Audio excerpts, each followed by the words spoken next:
So I won't get too much into my own background here, but one thing that I guess relevant is that I've been a full-time web marketer since January of 2001, which both makes me old and fairly experienced. And that said, I have been doing thought leadership marketing even before that. Had a digital print shop in the 90s, and thought leadership was actually how we marketed back then. So just want to really make it clear that thought leadership in an online environment is absolutely not about the technology, very accessible to everybody. And yeah, let's jump in and show you some of the reasons that I get excited about it. So first off, what is thought leadership? So basically, thought leadership involves becoming known as an expert in a certain area to a specific audience. There's huge benefits if you do it strategically. First off, it positions you as a trusted advisor rather than a vendor. So if selling is an important part of your business, which I think it is for most every business, it just really changes the relationship and the dynamic with potential clients. Again, it lowers it boosts trust and credibility, lowers barriers, and just really makes it a much smoother, more pleasant process than trying to sell someone something. Also, it reduces competitive forces and it reduces price sensitivity as well. Because folks trust you and see you as being the leader in something, they're less likely to go with a competitor and more likely to be willing to pay a little bit more.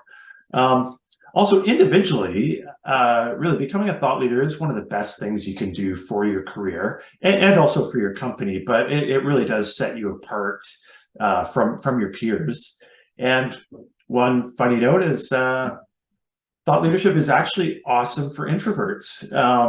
I mean, personally, I'm terrified by sales. Going back to the 90s in that digital print shop, I actually did sales where I had to walk into businesses and try and sell them stuff. And I would rather do just about anything but that, just absolute introvert. But what I found is that by creating educational material and putting value out in the community, that folks would actually come to us rather than having to go out and push myself onto folks. And the other thing is it truly can be done by anyone. Most anybody can become a thought leader in an area that they're passionate about. So I mentioned, well, it's right in the title, being an AI killer, and that might be a little bit of clickbait in that, but I do actually believe that, and that it is the answer to mediocre AI marketing. So yeah, back into it. On the AI killing front,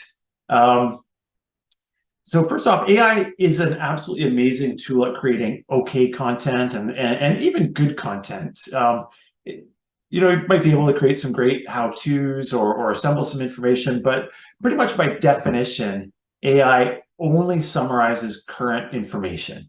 It's currently unable to come up with new insights. It can't do an original, highly strategic approach, and it doesn't really have any bold opinions. So this is really where thought leadership can set you apart, and it's kind of interesting. I recently went to an AI presentation by somebody who's has actually written a book, well respected in the field, but I felt it was a bad presentation. Their advice was that because content was becoming so accessible through AI, that your company, to build your brand and your awareness, should go all in and create massive amounts of content and get publishing. And I think that's just awful advice and creates a race to the bottom in terms of quality and even just in terms of knowing what's going to happen. Having watched Google over the years, they get really good at picking stuff out. They're already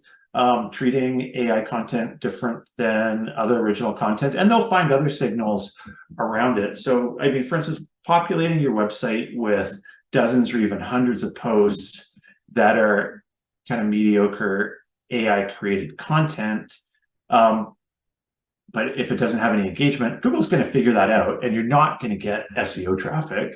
At least over time, they'll figure it out. And yeah, so there's just not really any advantage there. And it is just an area where it truly does allow you to set yourself and your company apart. So why else is thought leadership awesome? Well, basically, it's rocket fuel for everything else. It's the best thing you can do for SEO, email marketing, social media, inbound marketing, PR, sales and networking. I mean, on that example, if you are selling or networking, you're just creating infinitely more valuable conversations if you're able to share insights about somebody's industry and their approach and strategic elements around it. It makes it a whole lot more pleasant and a whole lot more valuable for both you and the folks that you're working with. I mean, creating a brand around a company that contributes value to the industry that they work in is huge. Basically, pretty much any marketing effort. And it's kind of funny too, like if you look at search engine optimization, email marketing, social media, if you're not creating some good content and ideally some thought leadership, what the heck are you sharing through these mediums? I mean, you can only do so much promotion. At some point, you have to share something of value to engage with your audience, and thought leadership is absolutely the best way of doing that. So jump into a few quick examples. First, we'll start with my friend George, and actually, technically, George doesn't know who I am, so I guess we're not friends, but way back in the 90s when I graduated from UVic, I was fairly ambitious, and there was basically no job market at that time. So coincidentally, I was looking at a Camosun continuing education flyer, and there's this fellow named George Steranko, who was a Saskatchewan farmer who had risen to become a national authority on some investment strategies and investing. And I think he started writing about it a bit, eventually wrote a book, and it's then being quoted by national publications. And so I think George was as mystified by the whole process as anyone else. So he actually created a 2-day workshop which I attended, where he reverse engineered what had happened and provided the instruction on how to become known as an expert in an area. And my deep thanks to George, because that actually in that in that 2-day workshop, I got the idea for the business I wanted to started a business in desktop publishing, which grew into a digital print business over time.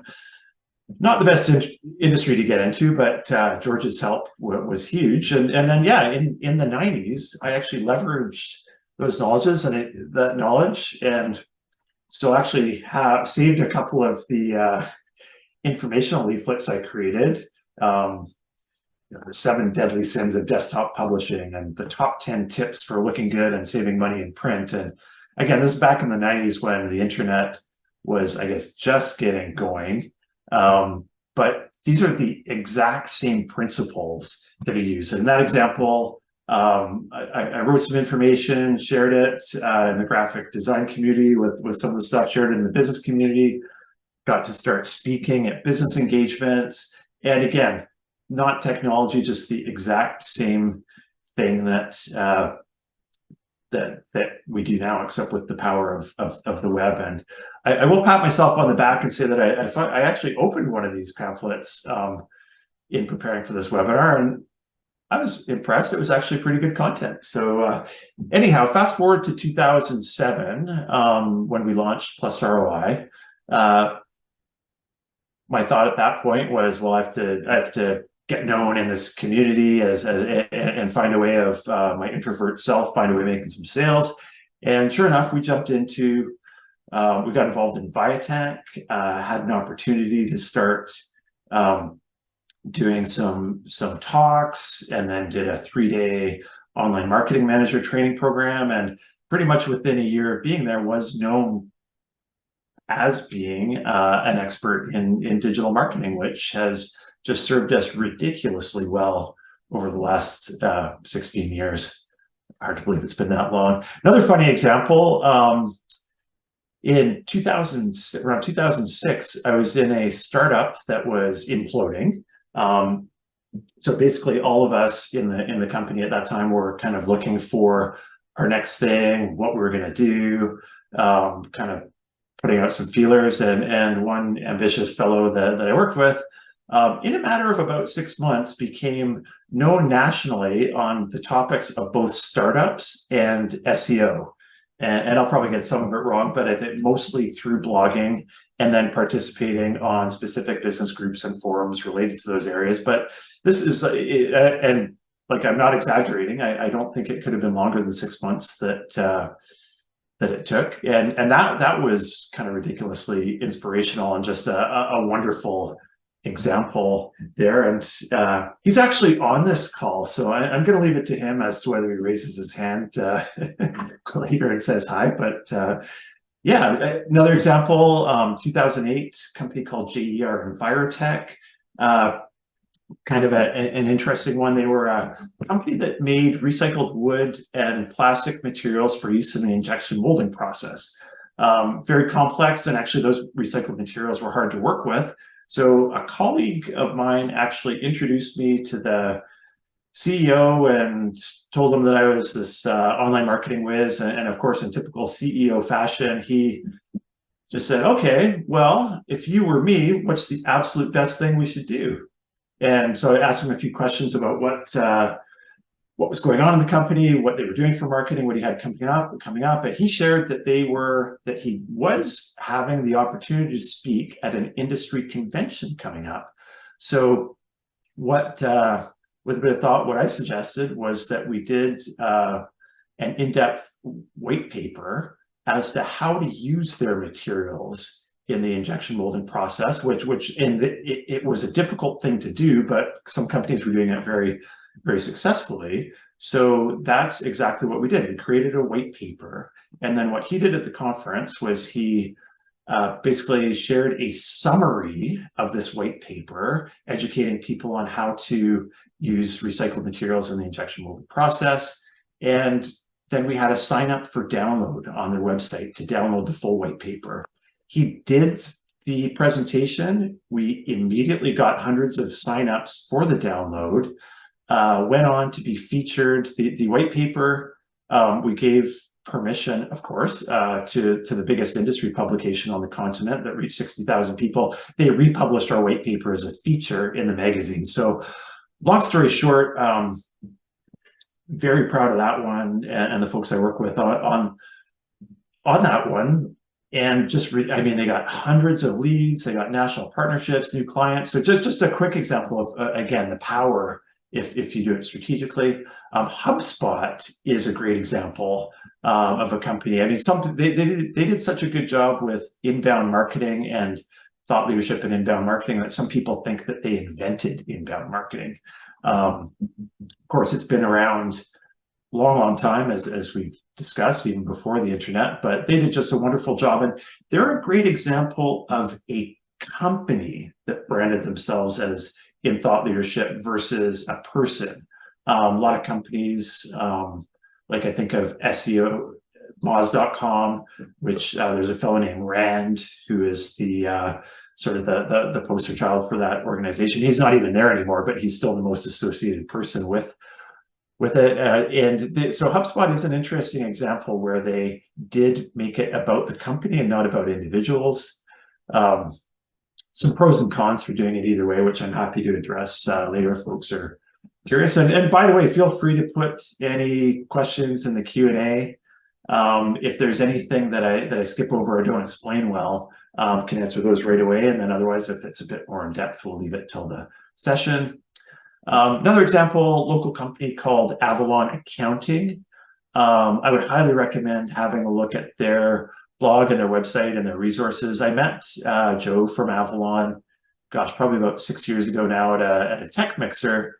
And I think he actually thought I was going to try and sell him on services, but I was just asking him about what they did. And he was telling me about, their blogging strategy and what they did. And they're just nailing it and doing basically exactly the kind of thought leadership strategy that we're describing.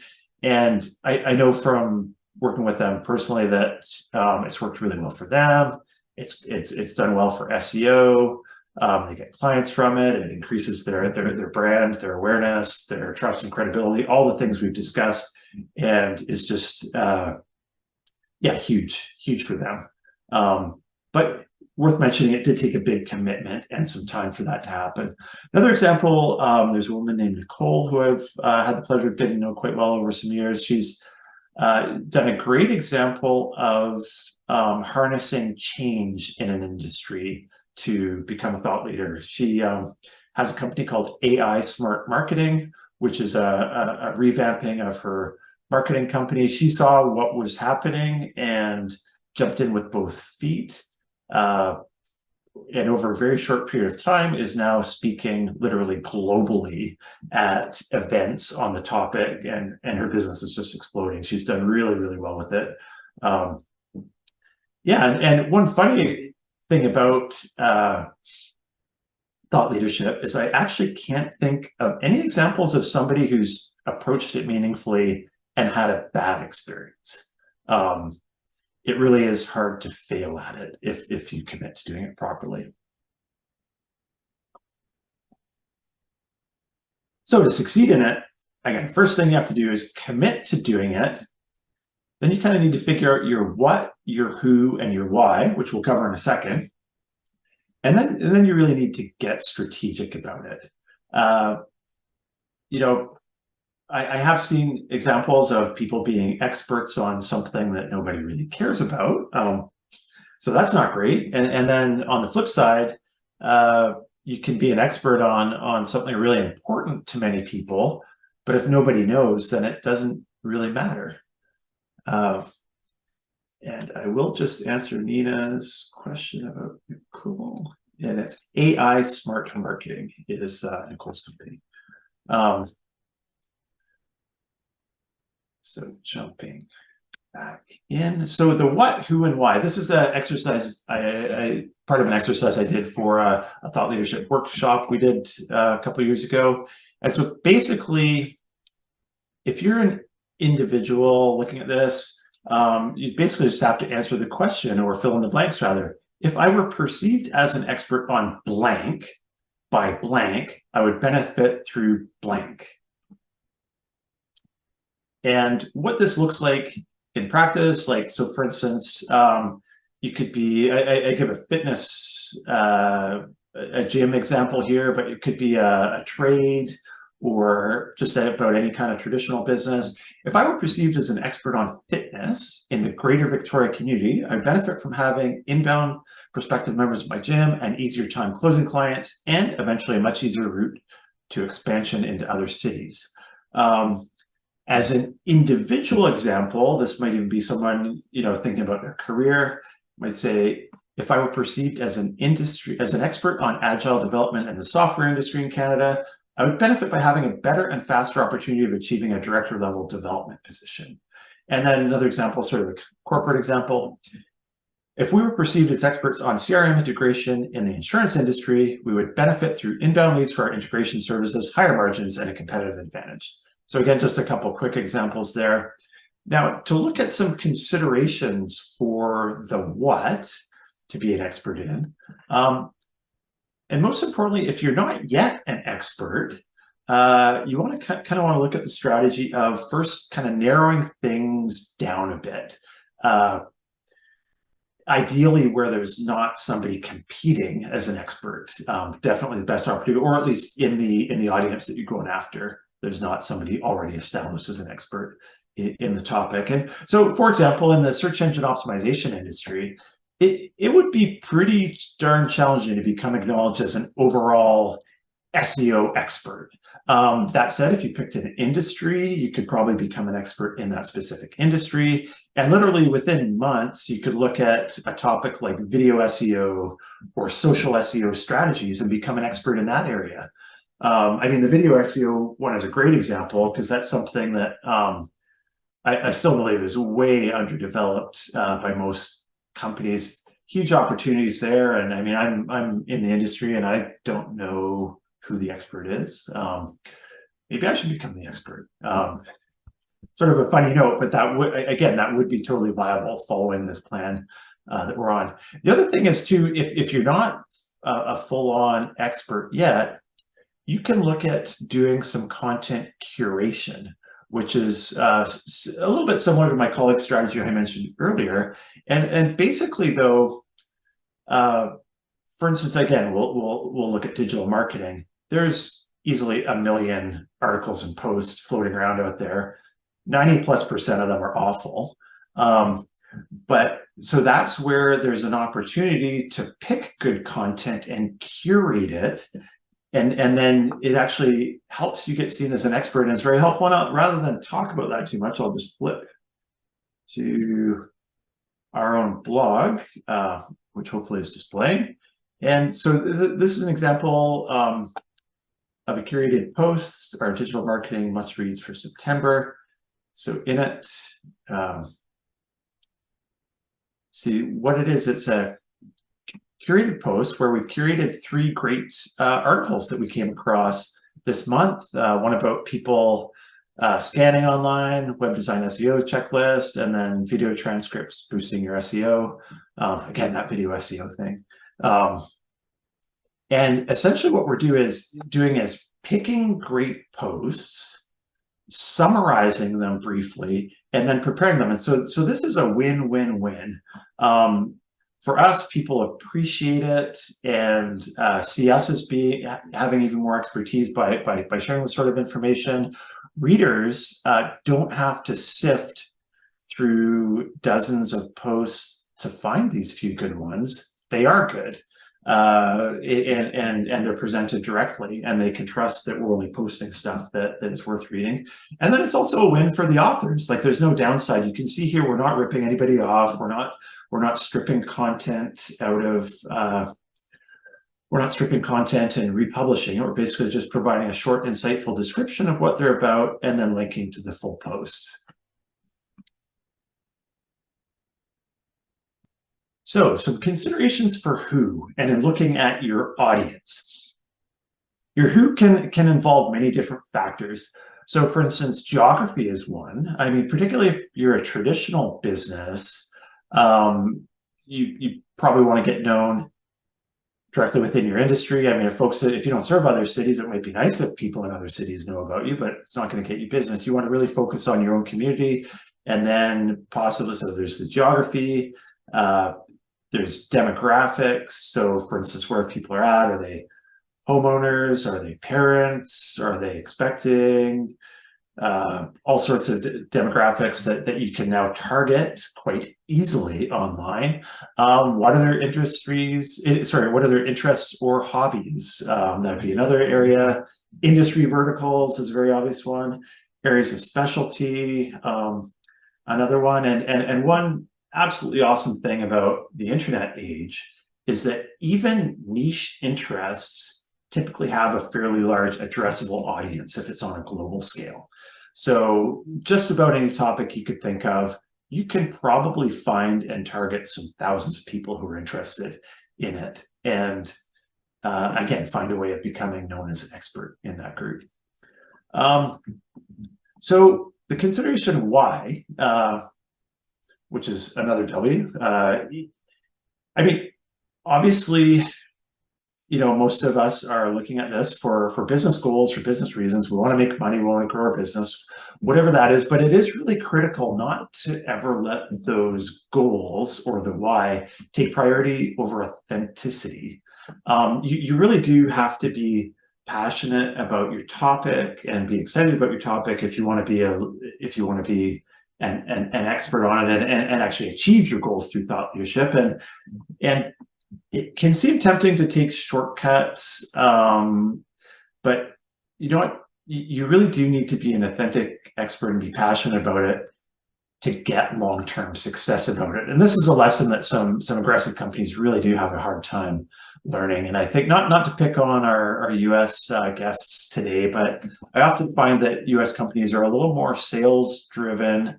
Not a bad thing, but a little more focused in that way than sort of some of the Canadian companies we work with. And I see a lot of examples of, say, for instance, companies publishing white papers that actually are called white papers. People are downloading them as white papers, but they're really just sales brochures. And that, if you have a sales team that's waiting for leads and you're getting people signing up, in theory, there's some value in that, but it's just kind of gross, and it's not something that builds trust. And even those companies, if they were just a little bit more patient, would be much better off to take a longer term strategy and be a bit less impatient. That said, again, it's not all about altruism here. So we need a solid strategy for nailing this. And strategy is kind of the most important element to make sure your content, the most important element is to make sure your content is relevant to the folks who would be likely to need your services or products.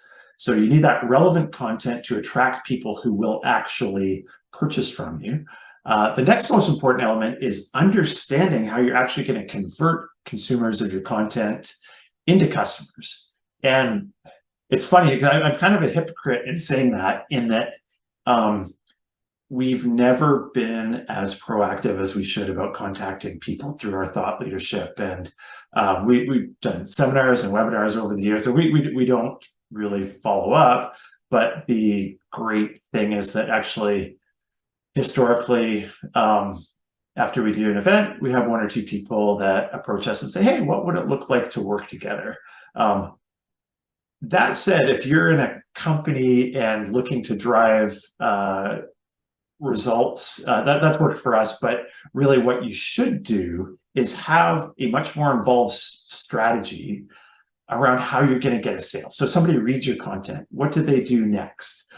Essentially, the biggest thing is to find a way of getting their permission, getting them to sign up and being able to contact them. So, and the simplest thing is just being able to contact people sort of one-to-one, reach out to them via phone or email. Email marketing or marketing automations, another way. And actually, we do send out email notices about our webinars. So there is an element of that in our organization. Marketing automation, in theory, like I said, if we were all in on the SEO topic, we would have SEO webinars and then have maybe a 12-part marketing automation sequence that would go out every 2 weeks for, say, 6 months. And that elements like that can be very effective. Social engagement or creating private or even public groups in social is another way that you can leverage that. There's just a lot of ways. And in doing it, again, I've sort of touched on this, you need both your content and your promotion. You can't be seen as an expert without creating some sort of content, but again, content without promotion has very little benefit. So there's a ton of different opportunities for content. I won't read all these. I think, everyone's fairly familiar with these. But one thing I really would encourage people, that even if you're an introvert, don't discount the value of public speaking and in-person presentation. It's just so good for getting feedback and understanding if your content is resonating. And pre-COVID, I used to have a preference for doing seminars in person.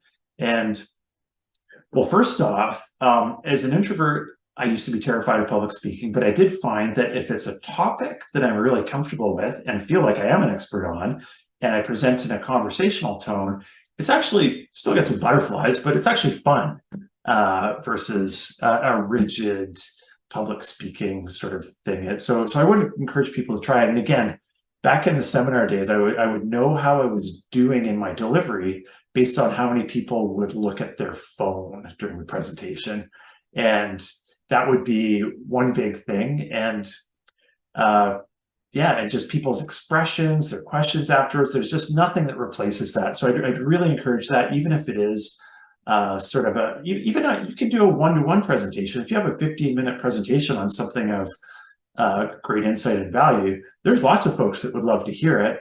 And that would be a good thing for the web, because like right now on Zoom, I can't see people's reactions. I don't know quite how folks are reacting, but practicing and getting into it with some one-to-ones, great way of doing it. You can promote your content. Again, I don't need to read through these multiple things, but there's a ton of ways of doing it. I mean, in our example, we put it out in our newsletter. We do posts in social media. We contact people through social media. We promote those social media posts. As well, event listings can be great. When we used to use the Eventbrite platform, we used to get lots of signups just through Eventbrite.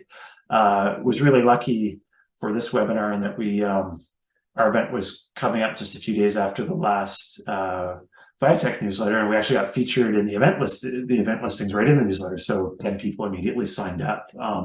But there's just a ton of ways of doing it. Happy to brainstorm more on that later. So with that said, as we kind of draw to a close, and I'm within a minute of doing it, so that's pretty good. You won't be perfect at this to start, so you really want to learn from your efforts and then focus on ongoing improvement.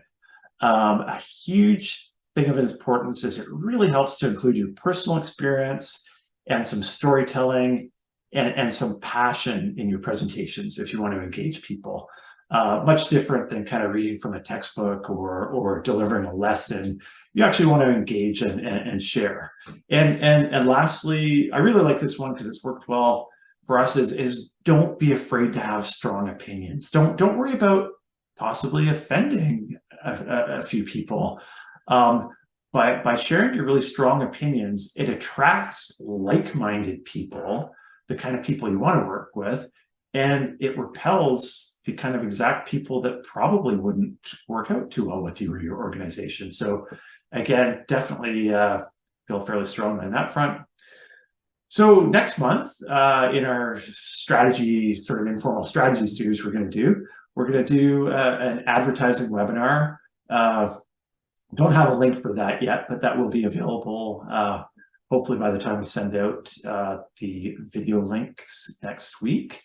And yeah, so for now, we'd love to answer any questions. We'd love to hear your feedback, either now or feel free to email some feedback. And of course, if anybody's interested in digital marketing, we'd love to chat about working together.